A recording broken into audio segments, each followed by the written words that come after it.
ഹസ്ത ഉത്താനാസനം നട്ടെല്ലിൻ്റെ flexibility വർദ്ധിപ്പിക്കുന്നു. നെഞ്ചിൻ്റെ ഭാഗം നന്നായി സ്ട്രെച്ച് ചെയ്യപ്പെടുന്നത് കൊണ്ട് തന്നെ ശ്വാസകോശങ്ങളുടെ ശേഷിയും വർദ്ധിക്കുന്നു. ശ്വാസത്തോട് ചേർന്ന് അഭ്യസിക്കുന്ന ഹസ്ത ഉത്താനാസനം മനസ്സിനെ ശാന്തമാക്കുകയും അമിതമായ ചിന്തകളെ കുറയ്ക്കുകയും ചെയ്യുന്നു.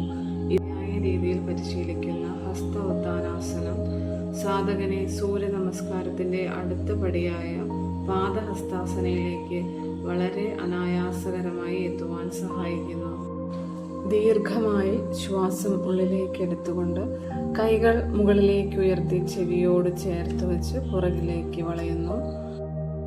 കഴുത്ത്, തല ഈ ഭാഗങ്ങൾ നിങ്ങളുടെ ഇരു കൈകൾക്കുള്ളിൽ വരത്തക്ക വിധത്തിൽ പുറകിലേക്ക് വളയാൻ ശ്രമിക്കാം.